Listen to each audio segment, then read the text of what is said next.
De hecho, esa frase siempre la he traído. La música es parte del menú. O sea, la tienes ahí, la gente, sin querer, la gente, aunque no seas tan melómano, la gente está... Es como si hace calor, güey. Es como si hace frío. Es como si si le está pegando el sol. O sea, la música te puede aturdir. Aunque sea un restaurante chiquito, es una empresa grande. Es decir, tienes que tener recursos humanos, marketing, área de contraloría o como le quieras llamar, servicio, atención al cliente. O sea, es un área, es un lugar que atiende demasiados frentes.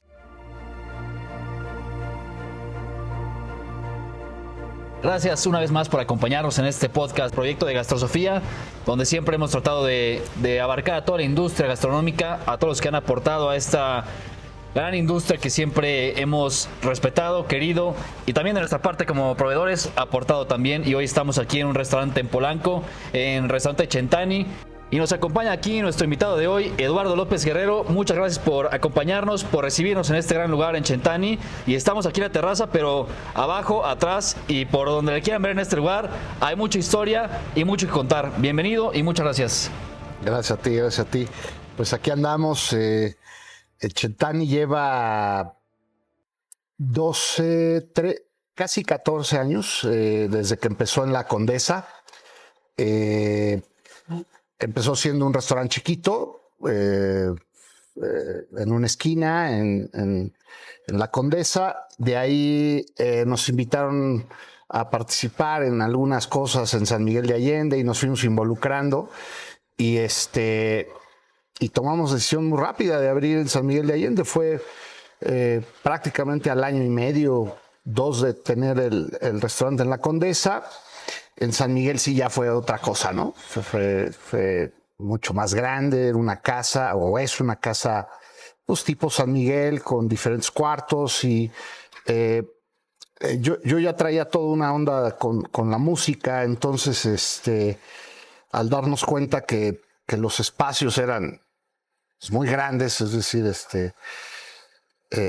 había espacios que estaban muertos, que no sabíamos qué hacer, y ya en La Condesa veníamos haciendo pues, pequeños showcitos y temas con bandas y con músicos que he llevado contacto muchos años, y empezamos a llevarnos gente a San Miguel a tocar, ¿no? Una mezcla de siempre he traído yo esa onda de la gastronomía con la música, siempre desde que empecé.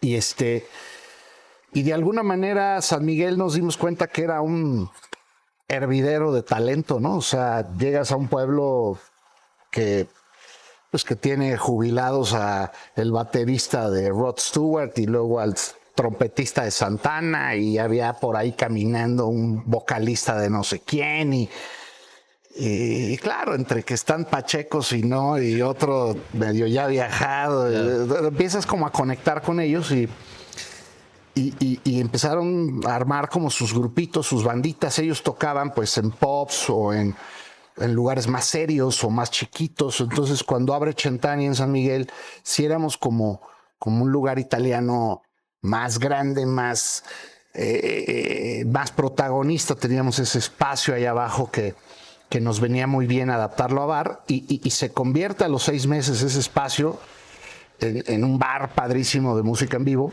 donde pues ya San Miguel lleva 11 años, y en este trayecto, con todo y la pandemia atravesada, pues ha pasado muchísimo talento, música, predominantemente pues bandas que tocan covers y que es lo que le gusta a la gente oír, pero también hemos tenido muchos artistas originales y padrísimo, palomazos que de repente se dan con artistas mexicanos, gringos y de todo, que están ahí cenando y dicen, me paro a echarme un palomazo, ¿no? Oye, para entender un poco la historia de este lugar, tanto desde, como bien dices, Condesa, San Miguel, me parece que primero tendría que preguntarte qué significa o qué representa la música para ti antes de todo esto, o sea, en tu vida personal, ¿qué marcó?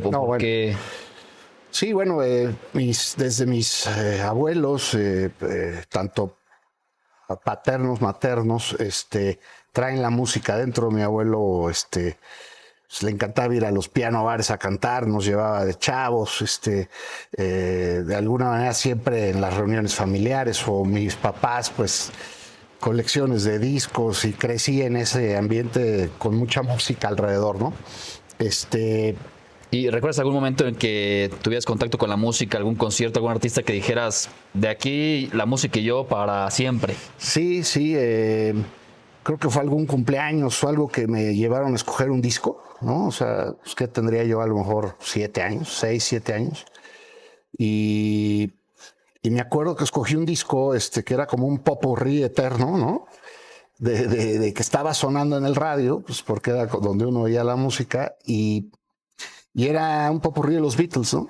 Y entonces era un popurrí ahí que duraba, y entonces, claro, empiezo a descubrir pues, los Beatles en ese formato de medley eterno, de mashup ahí, y trato de ir a identificar. Mi papá tenía algunos discos de los Beatles, no todos, y empiezo a seguir, a conseguir esas canciones, y termino teniendo a los 8 años o 9 años todos los discos de los Beatles, ¿no? O sea, entonces ya ahí me conecté muchísimo, y por tíos, amigos, primos o gente mayor, pues empiezo a descubrir más música, y como esponja, cuando algo te gusta empiezas a absorber, ¿no?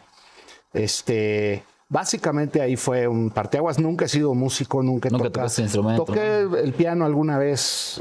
Mi abuela tenía un piano en su casa y tomé clases. Luego vendió el piano, se mudó a un departamento y entonces ya no cabía el piano, y entonces lo vendieron y pues nunca más toqué el piano. Como que soy músico frustrado ahí, pero creo que disfruto más ser melómano, ¿no? Por fuera, digamos. Sí, entonces... ¿Nunca tuviste tu banda así con amigos? No, nada. Es padre, ¿no? Sí. Pensarlo, pero no, lamentablemente no me dediqué a eso. Pero bueno. ¿Y tú qué estudiaste? Yo estudié comunicación. Ok. Comunicación. ¿Y siempre con idea de dedicarte a algo de música? ¿O? No, la música siempre estuvo medio en la ecuación. Sí, trabajé un tiempo con un tío que se dedicaba en esa época que en México no había conciertos realmente importantes, estaban como prohibidos. Estoy hablando en los 80s. Como que hubo una etapa, no sé cuánto duró, pero no había conciertos importantes, ¿no? Y él se dedicaba a promover conciertos pues por decirte, Rolling Stones o Paul McCartney o quien fuera, pero toda la gente que quería ir a un concierto aquí en México, él armaba como charters, ¿no? Y se iba. Entonces, para mí eso era wow, ¿no? Era un sueño trabajar con él, aunque me llevara ahí de chalán con las maletas y eso. Entonces me fui a varias ondas con ellos. Ellos se anunciaban en las 2 o 3 principales estaciones de radio. Y ahí como que dije, oye, está padrísimo el radio, ¿no? Pues el radio en ese momento era todo, ¿no? Era donde descubrías la música y todo. Entonces, paralelamente siempre me gustó comer bien. O sea, siempre dije, me encanta comer bien, me encantaba descubrir algún restaurante en la edad que tuvieras, con las posibilidades que tuvieras, ¿no? Sí. Entonces siempre fui como más bien fan de los restaurantes y fan de la música. Y empecé a ir a conciertos desde chavo. Entonces creo que tengo una buena colección de playeras y tickets y, ¿no? De boletos y demás. Entonces, ahí empezó como la unión, se puede decir, de mi onda. Cuando me caso, me conozco una venezolana, me caso con ella, y mi ex suegro, en paz descanse, dijo, oye, ¿por qué no montamos un restaurante mexicano en Venezuela? ¿Hace cuánto fue eso? Que no hay ninguno, ¿no? Y a la gente en Venezuela le encanta la comida mexicana. Estoy hablando del 94. En el 94 yo estaba pues, recién casado y ahí como que un restaurante mexicano, yo no sé nada de restaurantes, no. Me dijo, no te preocupes, ahí lo resolvemos, tengo gente que sabe de restaurantes, y pues tú pones la cara de mexicano y lo que sepas hacer de comer, ¿no? Dije, pues órale. Y entonces así empezó, ¿no? O sea, chavo de 22, 23 años, y dije, pues vámonos. y me fui a vivir a Venezuela 8 años y ahí empecé de restaurantero. Ahí empecé con un restaurante mexicano. No, perdóname. Fuimos a abrir un mexicano y no conseguíamos el local, no conseguíamos o sea, se complicó y nos ofrecieron una casa antigua, una casa muy bonita en un lugar, es una especie tipo San Ángel aquí. Allá se llama El Hatillo y es un lugar como a las afueras de Caracas que tenía una onda muy turística, te digo, como si fueras aquí al Bazar de los Sábados, a San Ángel y todo este rollo que hay como esa onda padre cultural con buenos restaurantes y padre arquitectura, etcétera. Entonces ahí se montó un restaurante, pero bueno, era una casa que ya existía, que ya iba a ser un restaurante francés. Y dijimos, bueno, pues el mexicano la verdad no pega aquí, ya tenían vajilla, ya tenían todo. Y en ese momento ellos me sugirieron por qué no montamos un italiano. Vuelvo a lo mismo, no tenía ni idea, cabrón, ¿no? Sin saber cocinar, sin nada. Nada, cero. Entonces realmente yo, pues era el chavo que estaba en la caja cuidando los intereses de los socios que eran mi suegro y 2 personas más, y decíamos, pues a ver qué le hacemos, ¿no? Pero afortunadamente me rodeé de personas talentosas, de cuates muy profesionales, y aprendí pues de una escuela tradicional, ahora sí que a la antigua, ¿no? O sea, con comandas manuales, manejar el tema de la comunicación con la cocina, controlar las calidades, los inventarios, el servicio, pero ellos hacían realmente la operación, ellos manejaban todo el protocolo en mesa, todo el tema de servicio. Empecé a entender lo importante que es cantar las comandas en cocina. O sea, a veces los chefs son pues las estrellas de las recetas, pero realmente la coordinación de los tiempos es más importante. Yo por lo que he visto, un buen chef hace sus recetas, está ahí presente, está supervisando nada más de ojo, a lo mejor prueba, pero en una cocina movida ellos están ahí viendo que todo salga chingón, ¿no? O sea, realmente no ves al chef en el sartén, ¿no? Hoy, ¿cómo te fue trabajar, o sea, en Venezuela con el lenguaje, digamos? Es una profesión de mucho comunicación con la gente, y en ese momento era a mano, ¿no? A lo mejor hay comandas que no entendías si pedías otra cosa, pero buena las palabras, ¿cómo sí, te buena fue? pregunta. ¿Qué experiencia tienes? Estaba en la caja y pues digo, sin ser despectivo, sin ser para nada, pero pues te toca gente de todo y te toca gente que la ortografía no se le da, ¿no? Y entonces todo era manual, y entonces yo me acuerdo había un whisky que se vendía muchísimo allá en Venezuela, que era el Dewar's, White Label, ¿no? Que es como, pues digo, fue el que en ese momento salía mucho, estaba como de moda. El de los perritos, ¿no? Pues es la otra marca. Parecido, ¿no? Sí. Pero este sí era escocés, pero también se vendían unos bourbons que no los conocía mucho, pero en este caso me acuerdo mucho porque la comanda no le entendía nada.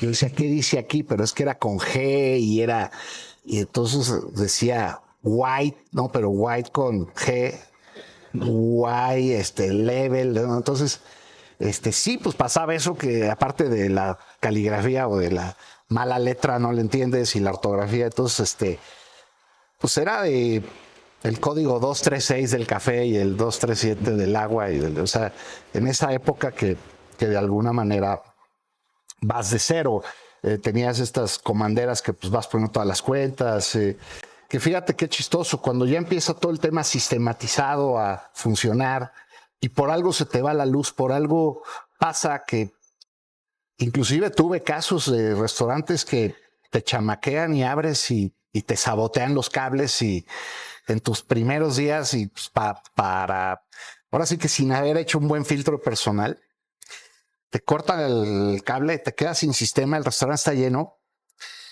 y todo era para, pues de alguna manera para robar.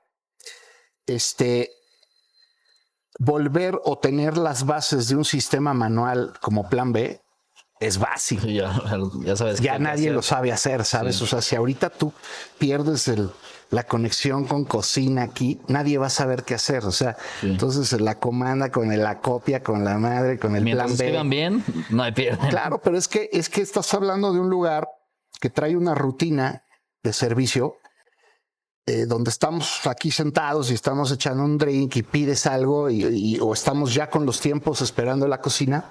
Y si en ese momento se falla la comunicación, se te vuelve un desastre. Sí, de acuerdo. Oye, por ejemplo, aquí en México, en todas partes del mundo, tenemos como esta jerga de restaurantero, ¿no? Que si estás camote, que si mil cosas, ¿no? ¿Recuerdas algún tipo de palabras así en Venezuela, en la operación, como jerga restaurantera venezolana?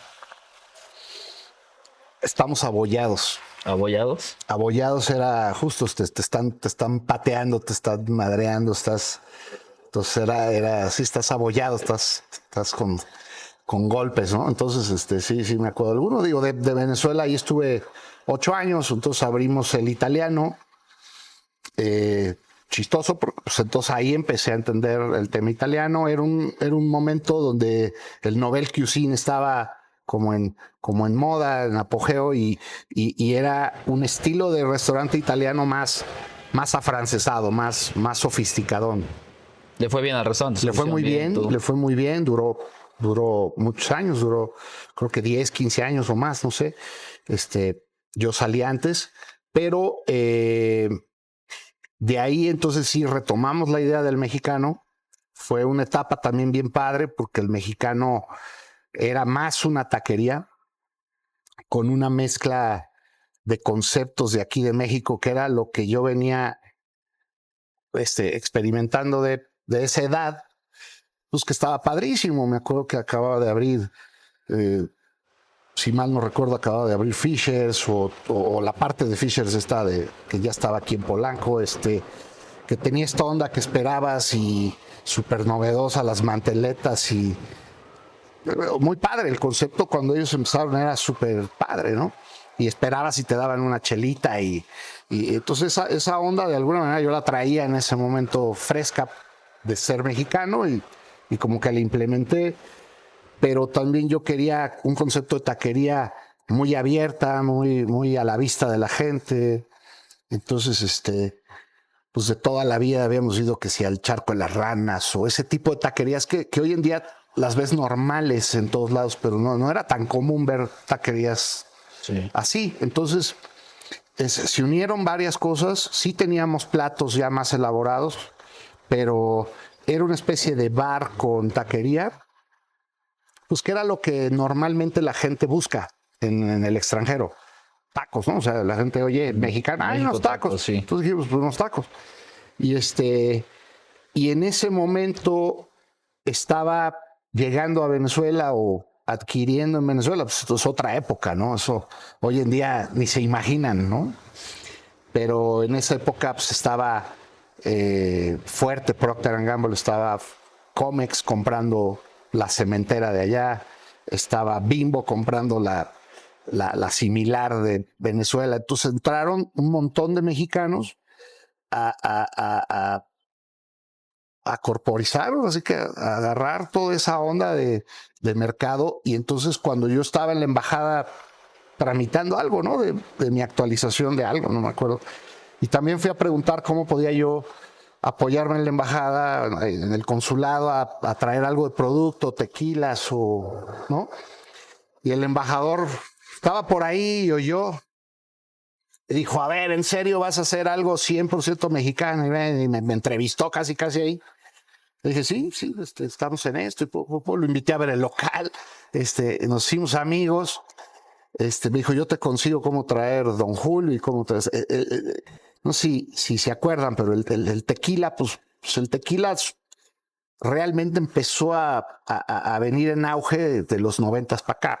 O sea, antes de eso, el tequila no era una bebida de ciertas categorías. Las tomaban en la región o en Jalisco. Como en su momento el mezcal también, ¿no? Se le pasó similar. Como el mezcal. Pues ahorita estás viviendo una temporada en que el mezcal es cool, es nice, hay mezcales súper chingones, es caro, pero antes pues, mezcal era de garrafas ahí X y un poco el tequila en otra dimensión, pero pasó a ser lo mismo. Entonces, para para mí, bueno, yo me fui a Guadalajara a toda esa onda de tequila y compramos un chorro.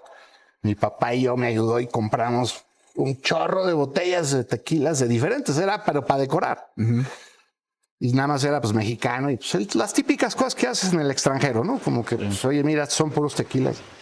Entonces realmente el embajador ayudó mucho, y me dijo, tú tranquilo, a ver, déjame unas invitaciones, se las voy a dar a mi base de datos. Y pues la base de datos era 200 o 300 empresarios mexicanos que acaban de llegar con todas estas empresas que te dije. Entonces estuvo poca madre porque se me llenó de mexicanos. En el primer mes ya traíamos toda la comunidad mexicana metida echando tacos al pastor. Entonces nos fue bien y mal, porque ese tema me llevó a perder el piso. O sea, me fue bien tan rápido y tan chavo que me comió, me absorbió, no sabía controlar costos, no sabía controlar inventarios y de alguna manera me tronó.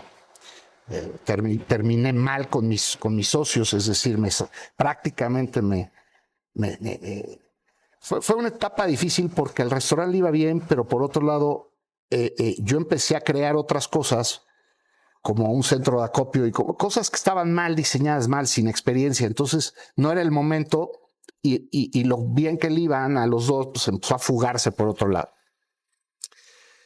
Para no hacerte el cuento largo, me salgo de eso, truena otro restaurante que había montado y me regreso al italiano, ¿no? Me regreso al italiano que como que, pues ni modo, ahora sí que vete acá pues a donde empezaste. Es una industria muy romantizada, ¿no? O sea, creemos que totalmente te gana series, el romanticismo. Todo, que es fácil, que es muy padre y todo, pero es muy demandante y totalmente. Y es una empresota, ¿no? O sea, por muy difícil es abrir un restaurante como cerrarlo también. Totalmente. Y como aunque sea un restaurante chiquito, es una empresa grande, es decir, tienes que tener recursos humanos, marketing, área de contraloría o como le quieras llamar, servicio, atención al cliente. O sea, es un área, es un lugar que atiende demasiados frentes. Sí. En capítulos anteriores, hace 2 me parece, estamos en la Roma, en Restaurante Galea con el chef Rafa Saga, y le preguntamos que si quisiera ser chef en este momento, ¿qué haría? ¿No? Dijo, no estudies nada, trabaja, estudia Derecho Laboral, estudia Recursos Humanos, estudia Contaduría, estudia todo lo que tienes que hacer para poner un restaurante. No es cocino rico, es el mole de mi abuela, ya con eso la armo. O sea, hay mucho más atrás que me parece que tú has vivido desde hace mucho tiempo. Definitivamente. Entonces, justo lo que pasó fue que regreso al italiano bastante deprimido, con el ego tronado, etcétera, y digo, esto no me tiene que volver a pasar. Y entonces habíamos comprado justo un sistema, pues que era muy innovador, muy caro todo, que te incluía todo un back office para controlar. Oye, ¿y no pensaste como en nunca más a los restaurantes? O sea, para ti es muy fácil, como fui para acá y otra vez empecé, pero no es tan fácil. Pues yo creo que por alguna razón no, y también porque en ese momento no tenía muchas opciones. Estaba ya ahí metido y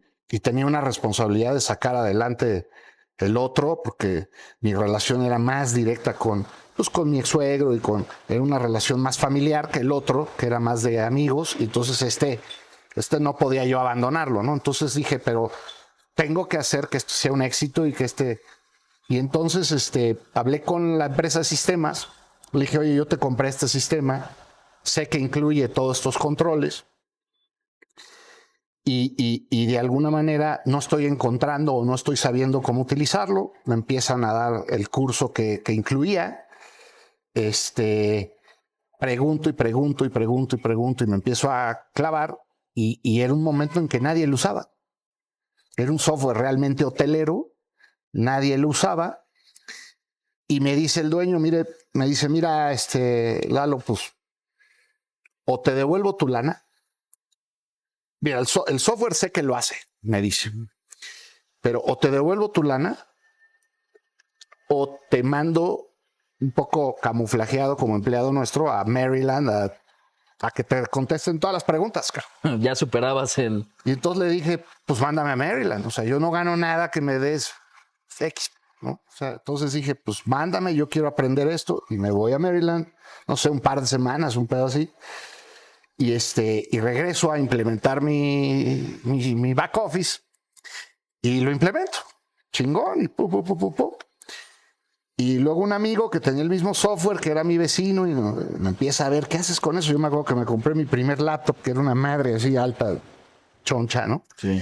Y yo andaba ahí en una mesa de por ahí, empezaba el internet, empezabas a conectarte por el teléfono, tal. Y me dice, ¿qué estás haciendo? Pues mis inventarios, mis costos. Ah, chinga, yo tengo ese software. ¿Qué? No, pues hago esto. Oye, pues ayúdame, ¿no? Entonces empiezo a ayudarlo, medio por intercambio, pues tú, ahora sí que págame con sushi y yo te hago esto. Y pues, me encantaba su restaurante, entonces dije, pues órale, y Él tenía 3, luego me dice, ayúdame con los otros, pero ya aquí cóbrame, pues no sabía yo cuánto cobrar. Pues mira, rápido así, de repente ya tenía como 15 clientes, pero de boca en boca nada más. Ok. Yo sin tocar puertas, nada. Sí. Y se entera la compañía de software que estoy atendiendo a sus clientes. Entonces me habla y me dice, oye, pues hazlo formal. O sea... bien, buena onda. No, buenísima onda. Me dice, pues que al revés, como pues te me mandé a quitas un aprender, peso ¿no? de encima, hazlo formal, dame el servicio y cuando veo lo que puedo ganar de lo que ellos me soltaban, pues era muchísimo más lana que el restaurante, ¿no? Entonces ahí me salgo ya del restaurante, me meto de asesor, estos cuates me dan... Pero te saliste de Venezuela ahí, entonces... Todo en Venezuela, ellos distribuían este software en Venezuela, Perú, Colombia, Panamá y el Caribe. O sea, eran muy grandes. Entonces imagínate puro hotel 5 estrellas o cadenas de restaurantes grandes, donde yo tenía que ir y dar el curso del software del área nada más de control de costos, o sea, no de todo, ¿no? Nada más del área de control de costos. Entonces, al principio, pues me costó trabajo porque no eres maestro, no eres asesor, eres restaurantero, pero a la vez me ayudó porque hablaba el mismo idioma. Tuve buenos maestros, me refiero a que cuates, gerentazos de hoteles grandes que hay que ser todo, es todo un arte. Sí. Pues me dijeron, a ver, güey, o sea, mira, mejor separemos los cursos. Entonces, hicimos un formato que funcionó gracias a un gerente que me ayudó. Y de ahí ese modelo lo empecé a replicar y te estoy hablando ya de unos 4 años que duré en eso. Entonces, en 4 años se puede decir que hice una maestría en experiencia en control de costos, de inventarios, de tal. Entonces, eso me dio como un background ya de un restaurantero más profesional. Empezaron algunos... O sea, te das cuenta que es un negocio, realmente que tiene que ser un negocio. Y al final estás en las entrañas, ¿no? O sea, lo que yo atendía era más bien ahí en los almacenes, las cocinas, las bodegas, pero tratadas con el de contaduría, el cuate el chef ejecutivo, pero está peleado con el contador porque se la viven, ya sabes. Con el de compras, ¿no? Siempre entonces tienes el de compras que tiene su chanchullo con el otro, y entonces empiezas a entender eso desde el ramo hotelero o de cadenas de restaurantes, y cuando atiendes un restaurante, pues por muy grande que sea, como que dices, bueno, pues está fácil, pues tengo que unir estas piezas, ¿no? Entonces, en algún momento alguien me ofreció abrir un restaurante como asesor, o sea, ayúdame tú que has estado en todos estos, ayúdame a abrirlo. Realmente no lo había hecho así, o sea, pero dije, bueno, pues lo hago. Entonces también me fui convirtiendo en un cuate que abría restaurantes para otros. Entonces, estoy hablando, esto fue como del 94 al 2002. Venezuela estalló el tema de Chávez, se volvió un desmadre. Yo ya no podía estar ahí, era demasiado, todo estaba cerrado, todo estaba en esta crisis, paro cívico y todo este rollo. Entonces yo dije, pues yo soy mexicano, yo voy para México, tenía que de alguna manera mandar lana a mis chavos. Entonces yo me vine para acá, me divorcié y empecé a ir y venir y a mandar lana. Cuando regreso, pues mi intención era seguir con ese negocio, ¿no? Que había abierto esa idea un amigo que me visitaba, me decía, vamos a hacer lo mismo en México. Empezamos a hacerlo. ¿Llegaste a Ciudad de México? Sí, claro, aquí a Ciudad de México. Sí empezamos como a asesorar, yo traía la distribución de este software por la amistad que tenía con estos cuates y oye, pues véndelo en México y yo tal. Y así empecé, pero por alguna razón medio interrumpí un par de años, me dediqué a otra cosa y bien o mal conocí a otro amigo que también se sabía mi historia. Me dijo, oye, pues yo estoy creciendo, ayúdame en algunas cosas con mis lugares, audítame esto, audítame el otro. Y volví como a pisar terreno ya otra vez en restaurantes en México. Y en el 2010, creo que fue 2010, un amigo mío me dice, oye, traigo una franquicia francesa que seguro conoces, ayúdame a abrirla en México. Que era Buda Bar, del concepto Buda Bar París, con todos los que había en el mundo. Ya andaban buscando abrir en México, me meto en ese concepto ya de lleno, o sea, dejo de ser asesor y todo lo que trae y me meto de lleno. Lamentablemente, pues un negocio con 20 y pico socios, una experiencia muy buena a nivel, había 120 o 130 empleados, 1,500 metros de local, o sea, era todo muy grande, ¿no? Pero... Digo, para quien no conoció ese lugar, sí fue algo emblemático, ¿no? En la Ciudad de México, bueno, en Polanco principalmente. Pues sí, o sea, digo, como en el mundo, ¿no? Pues era una marca que creó hasta un género musical, ¿no? O sea, fueron precursores de todo este rollo house, chill out, todo esto junto con Café del Mar y todo esta onda. Que no había aquí ese tipo de música. No había, se oía, lo conocía mucha gente, pero o los pudientes, pues ya habían ido a París o a Nueva York o a tal. Pero pues, traerlo a México fue un tema. Creo que hubo por ahí uno que le pusieron Buda Bar, pero no era realmente el Buda Bar. No me acuerdo si estuvo en el centro o algo así. No me tocó, yo no estaba en México. Pero realmente esta franquicia abre, creo que 2010, 11.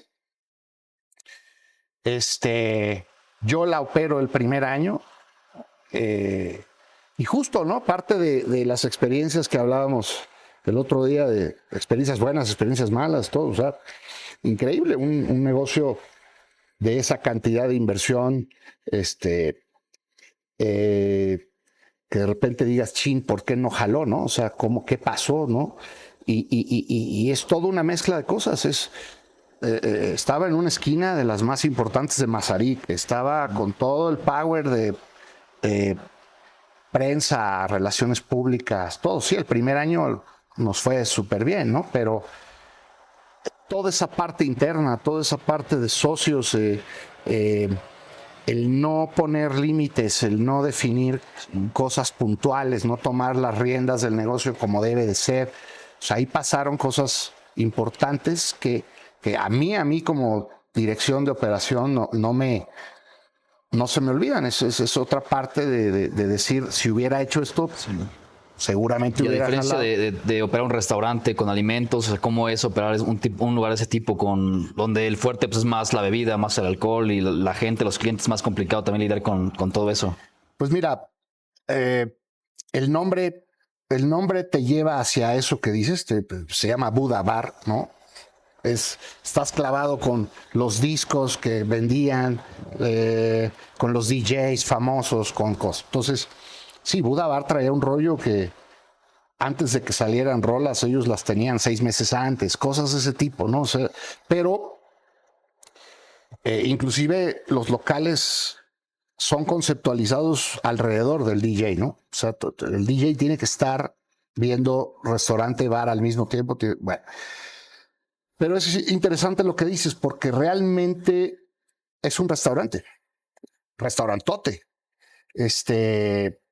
Y abría a la hora de la comida, cosa que nunca jaló porque nadie iba a comer al Buda Bar. Sí. O sea, era como, ¿qué chingados voy a hacer al Buda Bar? A la 1 de la tarde, 2 de la tarde. Entonces, pero sí me dejó una lección importante que yo ya la venía de toda esta experiencia, ya la venía medio uniendo sin querer. O sea, yo ya todo restaurante que estuve o abrí como asesor, les metía mi onda de la música.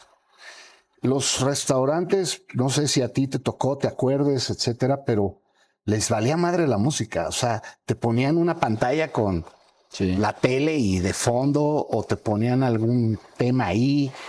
También ubica que esto del streaming pues no tiene mucho. Era, pues entonces tengo varios CDs y entonces Sí, pongo no, algunos CDs cuando Sí, era el de restaurante CD. italiano ponían así música italiana y ya no. Y O entonces sea, se repetía y era una hueva. O sea, tú ibas a restaurantes y yo que traigo el oído ahí que no lo puedo quitar. Pues yo me acuerdo que con quien fuera me decía, güey, ya cálmate, cabrón. Pues, no le hagas caso a la música. Pues, es que no puedo, güey, ¿qué pedo con esta música? Y me ponía de malas, güey. O sea, pero porque, no sé, cabrón, pues porque para mí es parte del menú, güey, ¿no? Sí. De hecho, esa frase siempre la he traído. O sea, la música es parte del menú. O sea, la tienes ahí, la gente, sin querer, la gente, aunque no seas tan melómano, la gente está... Es como si hace calor, güey. Es como si hace frío. Es como si si le está pegando el sol. O sea, la música te puede aturdir. Entonces, yo siempre traía ese tema de la conexión con la música. Ya la gente es más consciente, ya los restauranteros son más conscientes y lo están jugando. No solo eso, ya hacen mil cosas para llamar la atención con la música. Pero, Oye, por ejemplo, cuando abres un restaurante, obviamente pues contratas todo tipo de staff, cocineros, etcétera, pero en tu caso pues también buscas pues, un DJ, quiero pensar, ¿no? pues eso justo lo que dices, ¿Cómo? el DJ, el empleado más caro que me ha tocado contratar ha sido el DJ del Buda Bar. Era más lana que el gerente. Era más lana creo que ganaba más lana que yo. O sea, sí, o sea, era una barbaridad. Hoy en día, no como un empleado, pero totalmente, es parte de la ecuación, es parte de, o sea, tienes la cocina, tus cabezas, tu servicio, el ballet, la madre, la seguridad. ¿Cómo lo escoges tú al DJ? ¿Cómo es la primera contacto o entrevista o no sé cómo sea? Mira, afortunadamente he tenido buena relación con mucha gente a través de los años y como que ya me es más fácil. Pero sí, de alguna manera cuando conoces a alguien nuevo, el casting, ¿no? Que el casting que le haces, pues definitivamente es una plática de hasta dónde sabes, qué conoces, qué te gusta tocar, cómo ubicas tal cosa, Sí, definitivamente le hago un calde, lo traigo a tocar un día, pues, toca y Exacto. inclusive no estoy, me hago güey, no vengo, o sea, no es que me hace una audición a mí, Sí. o sea, hago algunas cosas para enterarme qué tocó y todo, pero pruebo cómo maneja la gente, cómo lee al público. Un buen DJ se tiene que salir, escucharse él, o sea, salir porque están ahí con sus audifonitos y luego, pues, oye, güey, bájale, y oye, cabrón, acá no pueden platicar. O sea, un DJ para un lugar así Sí. es distinto para un evento, pero un DJ para un lugar así tiene que ver las reacciones de la gente, tiene que estar en las mesas, tiene que oírse él, entonces sí, es todo un tema que hay que cerrar el círculo, ¿no? Y retomando el Bubba Bar, ¿qué lecciones te dejó? Bueno, principalmente al ser una franquicia, tienes que seguir ciertos lineamientos, pero hasta un límite. Ellos tienen que entender que tú tienes que tropicalizar el concepto. Ese término iba a usar yo, sí. Entonces, yo tenía socios muy creyentes del concepto como tal y eso no lo querían mover. Y yo sugería que moviéramos cosas a lo mejor un poco más drásticas, pero era el restaurante estaba abajo, tenías el Buda Bar de 5 metros y tenías la terraza ahí. Y fue esa época donde se prohibió la fumada, donde empezó esa bronca de la fumada y que fue todo un trauma para todos los restauranteros. O sea, tuvieron que invertir mucha lana en peceras aisladas y en sistemas de extracción y todo. Entonces, el bar estaba arriba. Yo sugería, y claro, una barra de 15 metros o no sé cuánto, y súper padre y todo, que conectaba con todo el tema del bar, pero no pasaba nada. Yo sugería que pusiéramos el bar abajo y el restaurante arriba. Realmente jalaba más el bar que el restaurante. Dejábamos gente afuera que no cabía en el bar. Entonces, sí era el concepto de seno y me quedo a echar desmadre, ¿no? O sea, que esa parte es la que te decía que yo traía mucho y que de alguna manera ahí la perfeccioné. O sea, esas transiciones de que un restaurante se vuelva divertido y se vuelva después un concepto musical o más desmadroso, pues a mí me encantaba, ¿no? Entonces ellos, pues, especialistas, ¿no? De alguna manera, esos DJs tan caros, entendí por qué. Son güeyes súper profesionales, son cuates que entienden justo esas transiciones. Podías tener a un señor de 60 años cenando y a un güey arriba bailando con la misma música, y lo único que él cambiaba, porque lo controlaba él, era la iluminación y el volumen. Entonces ahí entiendes por qué él es el director de orquesta de ese ambiente, ¿no? Pero juntos decidimos que lo mejor, hicimos varios ejercicios, que lo mejor era pasar el bar abajo, que había más gente, era más divertido y te podías salir a fumar así, cruzo y me salgo a fumar. Y pues no, te estoy dando un ejemplo, ¿no? Sí. Un ejemplo de cuando eres minoritario y cuando tu decisión pues está entre 25 cuates y tú dices, hay que hacer esto y no hay que hacerlo tan caro, hay que hacerlo más accesible y pongamos el bar abajo. No, pues tenemos que ser mamones, tenemos que ser caros, es Buda Bar, es esto. Sí, tus clientes de Buda Bar ya lo fueron a ver a París, ya los fueron a ver, y no están aquí. Estos cuates viajan todo el tiempo, vienen una vez y se van. Tú quieres pegarle a los cuates que no pueden viajar tanto, a los cuates que están en diferentes zonas de México, que vienen a Polanco como turistas y que quieren vivir esta experiencia porque no pueden pagarse un boleto de avión a París. Entonces, hazlo más accesible. Entonces, había un tema de bluff con temas pretenciosos, con temas que envolvían toda la marca y todo el rollo, que yo debía haber tenido la madurez y la experiencia de decir, ni modo, no, se chingan. Si quieren que yo opero así, pongo el bar abajo, le bajo el ticket promedio y tal, y hubiera sido un lugar más democrático, mucho más versátil, mucho más fluido, y no un bombazo de 1 o 2 años que duró y se fue a la mierda. Y así pasaban con muchos antros, ¿no? Bueno, bares, ese tipo. Entonces, mi experiencia principal es esa, o sea, es un Titanic que cuando pega el pico para abajo ya no lo levantas, o sea. ¿Tenían cadena, digamos? No, ¿cómo, no? No, solo cabía uno en México, o sea, entonces no. Sí se fueron hacia la hotelería. No, me refiero a de acceso, ¿cómo era el acceso? Cadena, sí, claro. Sí, y cómo, sí. O sea, porque digo, yo cuando salía mucho más chico, pues siempre era la gente que más odiabas o que más amabas, ¿no? Al cadenero. Sí. Pero pues cómo había era esa... una especie de cadena de seguridad. Sí filtraban. Ajá, por ese ambiente, o sea, ¿no es pesado operar esa parte o...? Sí, es una hueva. A mí nunca me ha gustado eso. La verdad, nunca he creído en eso, nunca me ha gustado. Sé que es necesaria. Y como dices, totalmente antidemocrático, ¿no? Desde la entrada. Exacto. Y mira, hoy en día realmente Centani tiene una herencia de todo eso. Tiene una herencia de que es un lugar con shows, con diferentes espacios, vives un restaurante, pero que la música es protagonista. Tienes un piano bar que tiene su propio ambiente, tienes un music hall que tiene un rollo de espectáculos que van desde algo con mariachis o algo de jazz o algo rockero, o sea, es como un venue realmente. Aquí en Polanco, en San Miguel, es más ese concepto de restaurante italiano que se vuelve fiesta. Así se fue dando en San Miguel. Los espacios están más unidos, los espacios entran en esa atmósfera más ecléctica y por la misma onda del turista local, semilocal que tiene casa.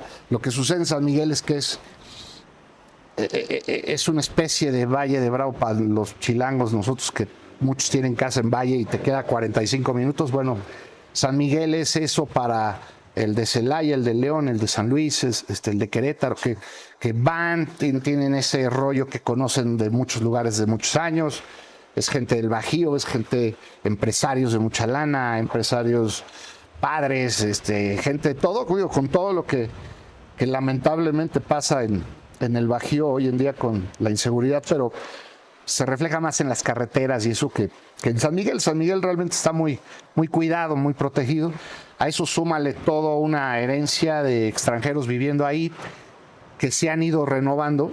O sea, los que me tocaron a mí cuando llegué pues a lo mejor ya se murieron varios, o ya no salen. Sí.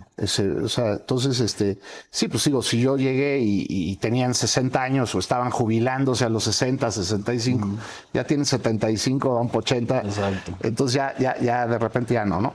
Pero ahorita están llegando otro tipo, se ha vuelto también un destino de mucha gente con su segunda casa de destino. Es un gran destino de bodas. Entonces, obviamente ya hay más competencia, hay más lugares. San Miguel se ha quedado con esa onda, sigue teniendo la parte de arriba su terraza, que es como aquí, ¿no? La parte de arriba es el restaurante, la terraza, que tiene sus DJs, que tiene su onda, que hacemos eventos padres, que hacemos muchas ondas con los chefs, por ejemplo, chefs que son melómanos y que quieren poner unos discos o que quieren... Ahora están de moda los vinilos otra vez, entonces... Tenemos toda esa onda con los vinilos, y luego tienes abajo los bares, que igual que aquí, pues tienes ese hall con música en vivo y la gente baila y, o sea, cenan, bailan, se divierten, cantan. Entonces esa dinámica ya lleva en San Miguel 11 años y aquí cumplimos 2. Y a diferencia de allá, el hall de aquí se está convirtiendo en mucho más un venue de espectáculos, de shows chiquitos, porque no cabe mucha gente, pero de shows más exclusivos, ya no es tanto estoy aquí, me voy a la fiesta, ¿no? O sea, sino aquí puede venir alguien como si fuera al teatro o y viene a un show a verlo, puede cenar ahí, puede tomarse unos buenos drinks y todo, y a lo mejor se va, ¿no? O se pasa al piano bar. El del piano bar a lo mejor viene al piano bar y está en el piano bar y no subió a la terraza, ¿no? Como también puede haber cuates que ya conocen la dinámica y vienen a cenar temprano, se pasan un ratito al piano y luego se chutan un show, ¿no? O sea, tienes las tres cosas. Hay por ahí escondido, hay un speakeasy que es más como un privado, que a veces hacemos cosas electrónicas, a veces lo rentamos para una empresa, a veces unas amigas quieren juntarse todas y karaokear. Entonces ahí aparte hay un privado. Y acabamos de abrir una tienda de vinilos que está con una terracita. Entonces tienes un concepto bien padre, que compras un disco, o vienes y escuchas un disco y conoces de esa onda. Mucho chavo, es increíble cómo la onda la traen los chavos. No a mí que me tocaron, ¿no? Sí. Sino que realmente los que están comprando mucho son los chavos. Sí, está muy de moda. También las cámaras análogas también están tomando su fuerza otra vez. Y tenemos un bar, o sea, que el piano bar de día se convierte en un listening bar. Entonces tú compras un disco y te pasas al piano y lo escuchas y te echas un cóctel o un café. Entonces hay toda una experiencia rodeada con la música, albergada con hospitalidad, con buena comida. Nunca hemos sido un lugar de un chef protagonista. O sea, yo a lo largo de este tiempo he creído mucho en el trabajo en equipo, en el tener un cocinero líder, por supuesto, un chef líder, pero que trabaje en equipo, que sea un cuate muy comprometido con crecer el concepto juntos, más que jalarme a un cuate de renombre que tiene su valor, por supuesto. Pero he creído más en esa onda y es más lento. Mi concepto es algo más lento que otros, es decir, el posicionamiento y es más lento porque es más orgánico y vas jalando gente que se va siendo fiel a ti y va creando y ya quieren hacer su cumpleaños y el que vino al cumpleaños de quiere ir a hacer su cumpleaños el otro y entonces se hace una cadenita padre. Sí. Pero he estado en todos los modelos y este no es el típico que tienes que levantarlo en 6 meses y ser un boom. Que eso lo que sucede es que luego pues sufres de alguna manera una caída. Entonces ha costado un poquito moldearlo. Tuvimos que calentar la parte de los shows. Es complicado. Me acuerdo que un cuate con mucha experiencia un día vino y me dijo, está padrísimo, pero uno de los 3 espacios se te va a morir, o sea, se canibaliza. Sí, es complicado, es un tema. Nosotros al principio enfocamos toda la atención a los bares, porque un bar aburrido, muerto, ya no regresas. Una terraza aburrida, pero con buena comida, buena musiquita, no te importa tanto. Entonces, sí sacrificamos esos tiempos porque es muy complicado todo al mismo tiempo levantarlo. Sí, de acuerdo. Son 3 lugares, al final estás operando 3 lugares que necesitan su marketing independiente, su estrategia independiente, su clientela independiente. O sea, entonces ya cuando los juntas es una gran idea, es un tema en ebullición, un tema que entonces genera innovador, pero basado en puros clásicos. O sea, al final no estás inventando nada más juntaste todo. Entonces hay pocos espacios como este para oír música en vivo que tengan este nivel o que tengan esta comodidad. O sea, hay muchos foros, hay lugares que son más espaciosos, menos espaciosos. Sí, o hay tienda de vinil, o hay bares, o hay piano bar, o hay restaurante, pero todo en uno, me parece que sí es el único concepto. La ubicación está increíble, sí, pero entonces también pagas consecuencias de competencia, pagas consecuencias de tráfico, pagas consecuencias de... Pero al final, cuando ya empiezas a amarrar todo, sale a flote y salen cosas positivas. Pero hoy es una pregunta creo que complicada, pero si pudieras escoger una canción que definiera este restaurante, ¿cuál sería y por qué? Está complicadísimo. Hay momentos en los diferentes espacios, ¿no? Pero mira, sí ha habido un momento que ha sucedido en los 3 espacios, incluyendo San Miguel también, que coincidentemente no es que sea algo que pongamos siempre y sea un emblema, ¿no? Ni un himno, pero he estado en momentos que se ha vivido una gran experiencia con esa canción. Digo, es obvio porque es una canción muy así, ¿no? Pero esta de Sweet Caroline de Neil Diamond, sí, pues es que es una canción eufórica, ¿no? Es una canción que todo el mundo la corea. No es que sea nuestra canción, sí, pero podría ser la única que he visto que aquí todo el mundo se pone con las servilletas, o que el piano todo el mundo la canta, o allá todo el mundo la corea, ¿no? O sea, sí. Que donde la pongas tiene su mismo éxito. Claro. Hay muchas, pero sí. Hoy tú de joven, pues, supongo que salías mucho, ibas mucho de fiesta, te gustaba mucho la música, todo. ¿O qué tanto? Sí. O sea, sí, claro. Pues digo, el otro día platicando con estos cuates de OK, ¿no? La banda esta que por ahí siguen, por ahí andan. Vinieron a comer, estuvimos un show el año pasado o algo así, pero pues era icónico un lugar ahí en la zona rosa que se llamaba el Sugar. Entonces me encantaba ir a ese tipo de lugares, ¿no? Donde vivías, que es algo que platicábamos el otro día. Está muy fregón conocer bandas originales, músicos originales. Hay pocos espacios donde ya los promueven. Es la industria de la música, o los músicos sufren muchísimo. O sea, son cuates que es una apuesta muy difícil que les vaya bien, ¿no? Cuando te topas músicos que traen sus propuestas, pues como la gente no conoce su música, no los pela mucho, ¿no? Y muchos se van por tocar lo que sí conoces. Entonces son las famosas bandas de covers, ¿no? Que volviendo a esto, el Sugar, pues era eso, son las bandas de covers que creo que estos cuates tienen un sencillo que se hicieron famosos, pero es muy complicado que una banda vaya sacando su material. O sea, y las grandes bandas, pues todas tocaron algo en su momento de otros, ¿no? Hasta los Beatles, pues. O sea, sí, tocaban cosas de Chuck Berry o de otras. O sea, ellos iban con lo que ellos conocen, con lo que ellos saben, están chavos, hasta que crean lo de ellos y pum, ¿no?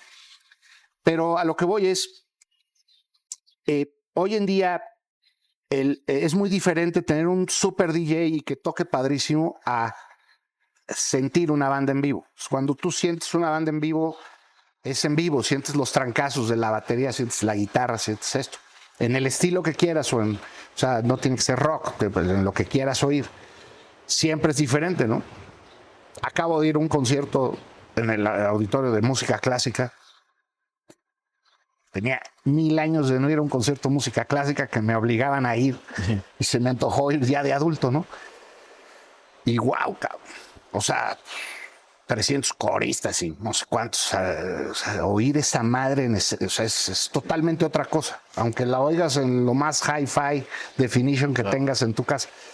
Entonces, a lo que voy es que el momento de un cliente vivir un hit en vivo, mucha gente no ha visto a sus artistas favoritos en vivo porque o no les tocó, o no pueden pagar, o no está fácil ir a ver a todas tus bandas en vivo. Sí. Entonces, cuando estas bandas de covers que son muy buenas tocan en vivo, la mayoría de la gente se prende. Pues ya puedes ver el auge de muchos lugares que eran restaurantes o que eran X, y ahora es necesario dar entretenimiento. Ya se está volviendo una necesidad de un restaurante hacer algo más, porque si no, sí, ya, te quedas en... Ya tiene que ser bonito, tiene que entretener, ya es mucha más la exigencia, ¿no? Si, digamos, si yo te dijera, oye, mañana voy a abrir un restaurante, con toda tu experiencia, con todo lo que has vivido, ¿cuáles serían los 3 consejos que me darías? Bueno, el romanticismo no aplica, ¿no? O sea, una cosa es que le metas el corazón, el ADN, una identidad, todo, pero hay que saber cuándo no jala, cabrón, ¿no? O sea, porque a veces uno se aferra a las cosas y no necesariamente va por ahí. O sea, llámese el nombre, llámese, es que era la cocina de mi abuelita y a huevo bájala. No, pues no, brother, a lo mejor no. Bueno. 2, lo que dijo tu cuate chef, ¿no? O sea, yo creo que antes de abrir algo tienes que hacer un buen business plan, tienes que pensar muy bien con quién lo vas a abrir, qué vas a hacer, cómo, o sea, pensarlo como una empresa, no como algo, ay, güey, voy a abrir un restaurante y saber que es esclavizante, o sea, saber que tienes que estar ahí. Fin de semana, día festivo. Tienes que estar. Como que yo he aprendido ya a lidiar con eso y como que encuentras tus momentos de espacio, de relax, de descanso y todo, pero pues una cosa, por ejemplo, ya cada vez me cuesta mucho desvelarme. O sea, yo ya no aguanto más de 3, ¿no? O sea, ya 2 desveladas ya estoy tronado, ¿no? Entonces tienes que empezar a pensar en esas cosas para que tu estructura operativa esté diseñada para eso. O sea, tengas a alguien que lo haga por ti o tú hacerlo, pero a sabiendas que tu relación con tu pareja o tus hijos se afecta, ¿no? O sea, tienes todo un negocio complicado de tiempos. Sí. Oye, por último, comentabas que pues siempre en tu infancia fue importante la música, después te entró el gusto por el buen comer. ¿Qué crees que diría ese Eduardo de hace tantos años? Que le digas, oye, ¿sabes qué? Tengo un buen restaurante y la música es esencial. ¿Qué crees que diría esa persona? Sería fan. ¿Sí? Siempre lo he dicho, yo sería fan. Alguna vez sí lo decidí. Si voy a seguir en esto, voy a hacer algo que me guste. No voy a hacer algo que no me guste. Entiendo el tema de los géneros musicales, que tienes que ser más abierto, no es para ti. Y tengas que soportar estilos que no te gustan. Cuando eres melómano, no hay pedo, eso es parte de... Prefiero ver la caja facturando que oír mi música, ¿no? Pero en ese aspecto simplemente sí he hecho lo que me gusta, sí me he clavado en eso. Es importante, sin perder esa línea del romanticismo, es importante que hagas lo que te gusta. Entonces, lo he dicho a mis cuates, a mi pareja, todos, yo sería fan. O sea, estoy acostumbrado a estar aquí, pero yo sería súper fan de este lugar. O sea, comes bien, oyes buena música, tienes diferentes espacios. Tienes un buen proveedor, ¿no? El proveedor, tal, ¿no? Sí, claro. Eso diría ese niño, ¿no? Supongo, seguro. No, bueno, y es que todo está ligado. Sí. O sea, al final todos son tus socios, se vuelven socios tuyos, ¿no? O sea, tus proveedores haces de alguna manera una relación con ellos. Con Julián te puede decir, o sea, ha tocado negocios brother, no tengo lana, ya tronó este lugar, ¿qué hago? ¿Qué hacemos con la deuda? O sea, porque cerrar, lo decías hace rato. Sí. Cerrar no es cerrar y ya te fue mal y cuentas tus pérdidas, te vas. Tienes que lidiar con todo un pedo.